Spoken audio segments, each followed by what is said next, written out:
మీ ఎలాంటి వ్యాపార ప్రకటనలకైనా వెంటనే మా ఛానల్ సంప్రదించండి. ప్రస్తుతం మనతో పాటు శ్రీ శుభంకరి సేవా సమితి వ్యవస్థాపకులు స్మార్తనర్హరి బ్రహ్మశ్రీ దుగ్గిరాల యాజ్ఞవల్క్య దిలీప్ శర్మ గారు మనతో ఉన్నారు. గురువు గారితో మాట్లాడేద్దాం. నమస్కారం గురుగారు. శ్రీ పరాభవ నామ సంవత్సరంలో ముందుగా మనకి ఆర్థికంగా బలంగా ఉండబోయే రాసులు ఏంటి గురుగారు? ప్రతి ఒక్కరు దేవుణ్ణి కోరుకుంటే గురుగారు దేవుడా నాకు డబ్బు పరంగా ఎటువంటి లోటు ఉండకూడదు, ఆర్థికంగా నా కుటుంబం బాగుండాలని ముందుగా కోరుకుంటూ ఉంటారు. మరి ఆర్థికంగా బాగుండే రాసులు అంటే ఈ సంవత్సరంలో ఏం చెప్తారు గురుగారు? ఆదిత్యాయ చ సోమాయ మంగళాయ బుధాయ చ గురుశుక్ర శనిభ్యశ్చ రాహవే కేతవే నమః. మీరు అడిగింది మంచి ప్రశ్నే, కానీ డబ్బు కన్నా మించి ఇంకొకటి కావాలి, అదే ఆరోగ్యం. కోట్లు వచ్చేసాక అది తినడానికి వీడు ఉండాలి కదా, దాన్ని అనుభవించడానికి శరీరం ఉండాలి కదా. సో అందుకని మంచి ఆరోగ్యం కానీ మంచి సంపద కానీ, అలాగే సంపాదించింది నిలబడాలి. అది అక్రమార్జితం అని చెప్పి మళ్ళీ రేపు పొద్దున సంపాదించాక మళ్ళీ ఇంకొక రకంగా అనుకోకూడదు. చుట్టుపక్కల వాళ్ళు బాగా ఏడుస్తున్నారండి, ఆ నరఘోషకి ఏదైనా చెయ్యండి. ఇక్కడ ఈ యొక్క పరాభవ నామ సంవత్సరం 2026 అయితే 27 మనం అనుకోవచ్చు. 27 మార్చి దాకా కూడా ఈ యొక్క సంవత్సరంలో ఒక 4 రాశుల వారికి చాలా విశేషమైనటువంటి అనుగ్రహం లభిస్తుంది. అవకాశాలు వస్తాయి. ఇహ వాళ్ళ ప్రారంధం, అది అవకాశాలు అయితే వస్తాయి. అది అవ్వట్లేదు అంటే మనకి ప్రారంధం లేదు అని అర్థం. ఏదో మనకి ఇల్లు కొనుక్కునే అవకాశం వస్తుంది, వీడు ఆ సమయంలో బాగుపడలేదు అనుకోండి, ఎక్కడో పెట్టుబడి పెట్టాల్సి వస్తుంది, అప్పుడు పెట్టుబడి పెట్టలేదు అనుకోండి, అయితే ఇది ప్రారంధం, దాన్ని ఎవరో ఏం చేయలేం. ఈ యొక్క పరాభవనామ సంవత్సరంలో ముఖ్యంగా మేషరాశి వారికి కొంచెం ఆర్థికంగా బాగుంటుంది, పరిచయాలు మంచిగా ఏర్పడతాయి. అలాగే గురుడు 3-4 స్థానాల్లో సంచరిస్తూ ఉండటం వల్ల రాజ్య లాభాలు, అనుకోని పదవులని కూడా ఈ యొక్క మేషరాశి వారు పొందుతారు. 100కి 100% కూడా, ఏ దాంట్లో ఎటువంటి డోకా లేదు, 100కి 100% కూడా ప్రతి ఒక్కరూ నాయకులు, ఏదైతే రాజకీయ నాయకులు ఉన్నారో ఎవరూ కూడా నిజాయితీగా మేమేమీ సంపాదించకుండా బతుకుతున్నామని ఎవరిని అనుకోవడానికి లేదు. 100కి 100% అంతా కరప్టెడ్ అయిపోయింది. ఇందులో మనం దాన్ని నమ్మాల్సిందే. మనకి తెలిసినా కూడా మనమేదో మన మనసుకు సర్ది చెప్పుకుంటానికి మాత్రమే మా నాయకుడు గొప్పవాడు అని అనుకుంటాం. మా నాయకుడు తీసుకున్నా కూడా అక్కడ వృద్ధాశ్రమం కట్టాడు, ఇక్కడ అన్నదానం చేశాడు అని అనుకుంటున్నాం తప్ప 100కి 100% రాజకీయ నాయకులు అందరూ కరప్టెడ్ అయిపోయారు. ప్రభుత్వ రంగాలన్నీ కూడా కరప్టెడ్ అయిపోయినాయి, మనకు కనబడుతోంది కూడా. ఇలాంటి సందర్భంలో మేషరాశి వారికి కొన్ని అవకాశాలు కూడా వస్తాయి.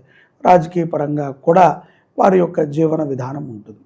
అయినప్పటికీ ఒక విషయం మనం బాగా గుర్తుపెట్టుకోవాలి, ఎంత కరప్టెడ్ అయిపోయినా కాలం అనేటువంటిది మనని చూస్తూనే ఉంది. కాలానికి నాకో నీకో సమాధానం చెప్పక్కల, కాలానికి ఎవరికి వాళ్ళు సమాధానం చెప్పాల్సిందే. ఆ సమయం వచ్చినప్పుడు నువ్వు అనుభవిస్తావా, నీ పిల్లలు అనుభవిస్తారా, నీ భార్య అనుభవిస్తుందా, నిన్ను నమ్ముకున్న వాళ్ళు అనుభవిస్తారా, దానికి రిజల్ట్ వాళ్ళు ఎవరో ఒకళ్ళు అనుభవించి తీరక తప్పదు. అదైతే తథ్యం. కాబట్టి నిజాయితీగా ఉండడానికి ప్రయత్నం చేయటము, సమాజ సేవని చేసేటువంటి మేషరాశి జాతకులకి చాలా సత్ఫలితాలు ఉన్నాయి.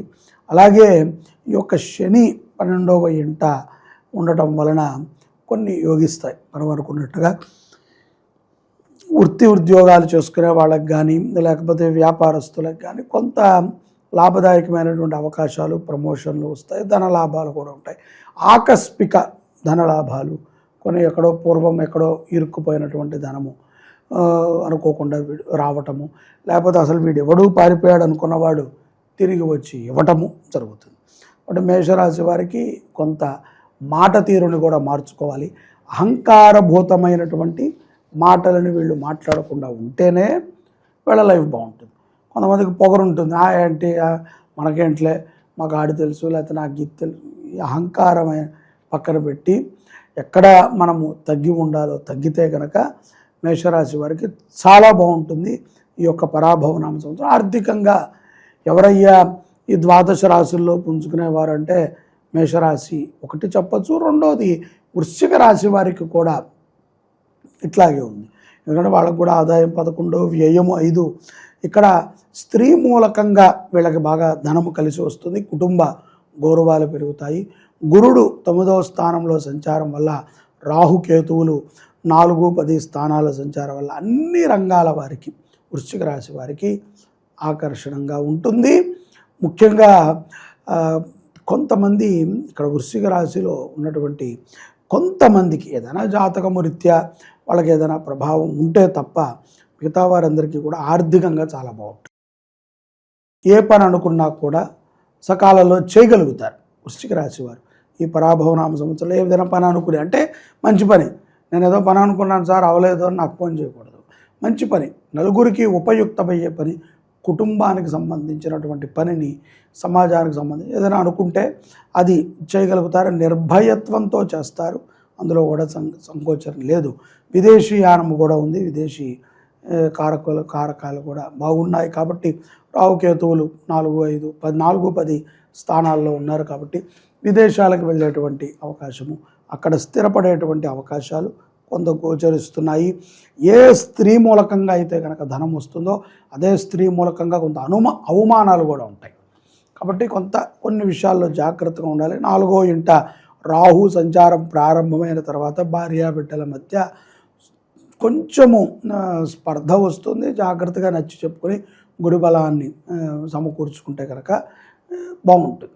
ఇక మేషరాశి తరువాత శ్రీ పరాభవనామ సంవత్సరంలో వృశ్చిక రాశి వారిది 2వ మార్గంగా మనం చెప్పవచ్చు. ఇక తర్వాత వృశ్చిక రాశి వారిది అయిపోయిన తర్వాత మనము 3వ దాంట్లోకి ధనుస్సు రాశి వారిని తీసుకోవచ్చు. వీళ్ళు కూడా ఆదాయం 14, వ్యయము 11 ఉంది. వీళ్ళకి కూడా ఏంట్రా అంటే ఉద్యోగము కంటే కూడా వ్యాపారస్తులకి ధనుస్సు రాశిలో ఎక్కువగా సంపాదిస్తారు. పురుష సంతతి వృద్ధి చెందుతుంది. దీర్ఘకాలికంగా ఉన్నటువంటి కొన్ని సమస్యల నుంచి ఈ పరాభవనామ సంవత్సరంలో బయటపడతారు. ఎక్కువగా ఏదో కొంచెం ఏదంటారు కదా, ఇప్పుడు ఆడవాళ్ళకి కొన్ని సమస్యలు వస్తుంటాయి. ఎక్కువ శరీరం లావయ్యే సమస్యలు కొన్ని రావచ్చు. అలాగే నరాలకి సంబంధించినటువంటి కొన్ని సమస్యలు రావచ్చు. అయినప్పటికీ ఈ సంవత్సరంలో మేషరాశి వారి తర్వాత వృశ్చిక రాశి వారు, వృశ్చిక రాశి తర్వాత ధనుస్సు రాశి జాతకుల దగ్గర డబ్బు బాగా ఆడుతుంది. వాక్పటుత్వం ఉంటుంది. నిలకడ స్వభావితులై ఉంటారు. ఏది జరిగినప్పటికీ కూడా నిలకడ స్వభావితులై ఉంటారు. సమాజం పట్ల కొంత శ్రద్ధ, గౌరవాన్ని కలిగి ఉంటారు. అలాగే కొంత ద్వితీయార్థములో అక్టోబర్ తర్వాత నుంచి కొన్ని అవమానాలు పడినప్పటికీ డబ్బు మాత్రం నష్టపోలేరు. అవమానం అయితే పడతారు.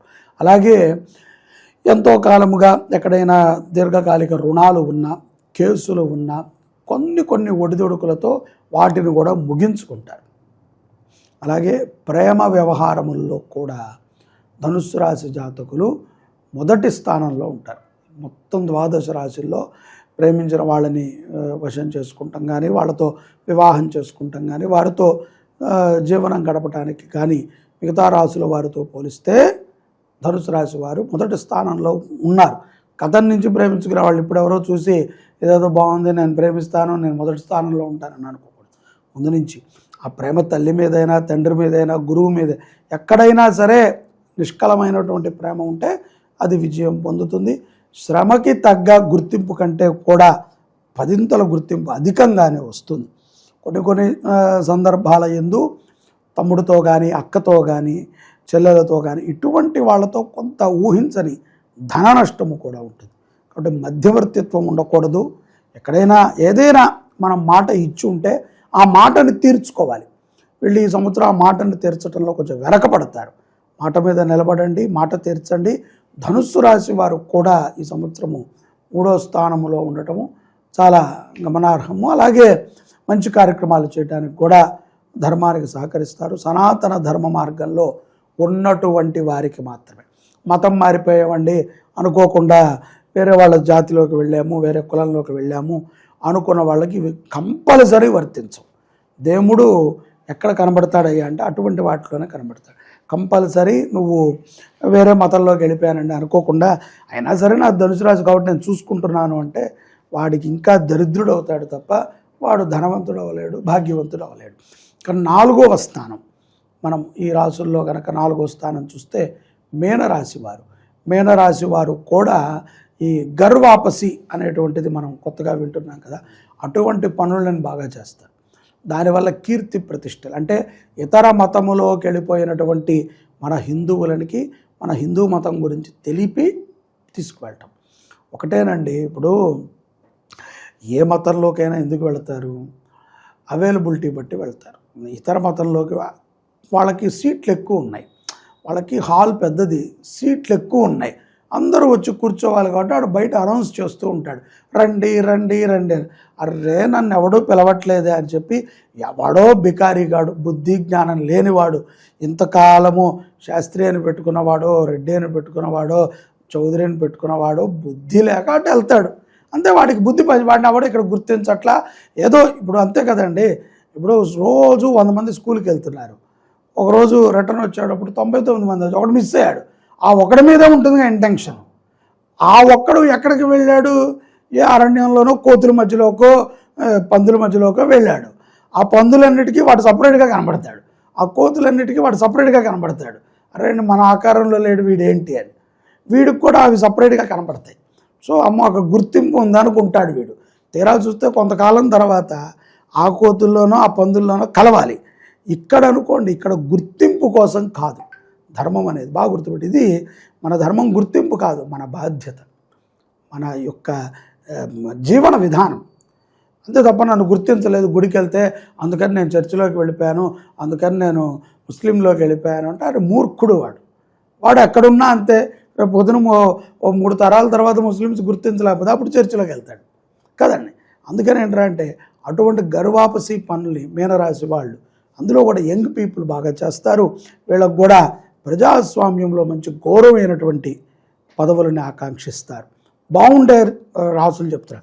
ఆర్థికము అంటే డబ్బు ఒకటే కాదు, ఇందాకే చెప్పాను కదా, ఆరోగ్యం, మంచి ఆరోగ్యవంతులై ఉంటారు. ఎంతోమందిని మీనరాశిలో ఉన్నటువంటి యువతీ యువకులు, ముఖ్యంగా యువతీ యువకుల్లో యువకులు, కుర్రవాళ్ళు, ఆడ మగపిల్లలు ఉంటారు కదండి, పిల్లలు, టీనేజ్ పిల్లలు, వాళ్ళు ఒక బాధ్యతను తీసుకుని ఒక ఉద్యమంలాగా ఎవరెవరైతే కనుక ఇట్లాగా సనాతన ధర్మం గురించి వ్యతిరేకిస్తున్నారో వారి మీద యుద్ధం చేస్తారు. అట్ ద సేమ్ టైం వాళ్ళని జుట్టుపట్టి తీసుకొచ్చి ఇక్కడ నుంచోపెట్టి అహంకార విభూతులై ఉంటారు. సో అది చాలా డబ్బు, మనం సంపాదించే లక్షల కోట్లకు మంచి అటువంటి వాడిని ఒక్కడిని వీళ్ళు మార్చగలిగితే సద్బుద్ధి, మంచి చదువులో చైతన్యంగా ఉంటారు. అలాగే విదేశీయానము కూడా మీనరాశి వారికి బాగా కనబడుతోంది. డబ్బుకైతే కొరద ఉండదు, అప్పులు తీరుతాయి. ఒకవేళ ఎవరో చిన్న వాళ్ళు చూసి ఉండొచ్చు, యూట్యూబ్ చూసి అయ్యో మేము పేదవాళ్ళం కదా మరి మా పరిస్థితి, వాళ్ళకి డబ్బుకి అప్పుకి లోటు ఉండదు. అప్పు కూడా ప్రెజర్ లేనటువంటి అప్పు వస్తుంది. ప్రభుత్వ ధనాన్ని తినేటువంటి అర్హత ఈ 12 రాశుల్లో మీనరాశి వారికి ఉంటుంది. ప్రయత్నం అయితే చేయాలి, గవర్నమెంట్ ఉద్యోగాలు కూడా పొందుతారు. అలాగే కొంతమంది తీర్థయాత్రలకు వెళ్ళినప్పుడు కానీ ఇతర ప్రదేశాలకు వెళ్ళినప్పుడు కానీ స్త్రీలతో జాగ్రత్తగా ఉండకపోతే కొన్ని ప్రమాదాలు వస్తాయి.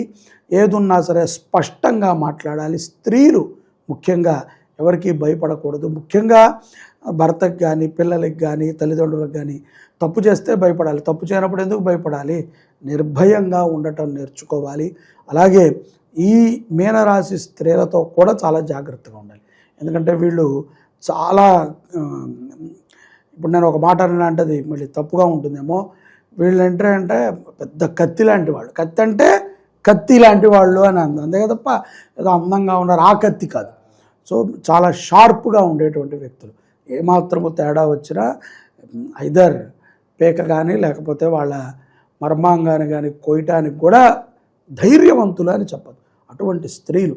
సో అందుకని మీనరాశి స్త్రీలకి వాళ్ళు కూడా జాగ్రత్తగా ఉండటం మంచిది. ఎందుకంటే చుట్టూ సమాజంలో మొత్తం అంతా తప్పదండి. ఒక మామిడికాయ కావాలి అంటే మామిడి పండు మనం తింటున్నాం ఇవాళ, ఏ పండు అయినా అనుకోండి, సపోజ్ మామిడి పండు చాలామంది ఎక్కువగా ఇష్టంగా తింటారు. ఆ పండు రావటానికి ఒక పువ్వు అయింది అనుకోండి, అది ఫస్ట్ మొగ్గ పువ్వు అవ్వాలి కదా, ఇలా అయినప్పుడు చాలా పురుగులు వస్తాయి. అది బాగా పండిన తర్వాత అంటే ఇక తినడానికి సిద్ధమైనప్పుడు ఎక్కువ రావు, మళ్ళీ అది బాగా పండిపోయాక ఎక్కువ వస్తాయి. బాగా కుళ్ళిపోయే స్థితికి వచ్చి అప్పుడు మళ్ళీ పురుగులు వస్తాయి. మధ్యలో పక్వత ఉన్నప్పుడు ఎక్కువ రావు. సో ఈ పక్వతగా వెళ్ళటానికి అలా అటు పూర్తిగా పండవటానికి మధ్యలో ఉన్నటువంటి జీవితం ఏదైతే ఆడవాళ్ళది ఉంటుందో ఇటువంటి సందర్భంలోనే చెడు వ్యక్తులు, చెడు స్వభావాలు, చెడు మనస్కరం ఉన్న ఎక్కువ మంది జాయిన్ అవుతారు. సో అందుకని మీనరాశి జాతకులు ఆడపిల్లలు చాలా ధైర్యంగా ఉండాలి. విదేశాల్లో ఉన్నవాడు ముఖ్యంగా దేనికి లొంగక్కర్లేదు. అవసరమైతే ఉంటే ఇవాళ ఉంటాం, లేకపోతే రేపటికి రెండో రోజు నష్టం లేదు. కానీ జాగ్రత్తగా మనం మన యొక్క ధర్మానికి కట్టుబడి ఉండటం మంచిది.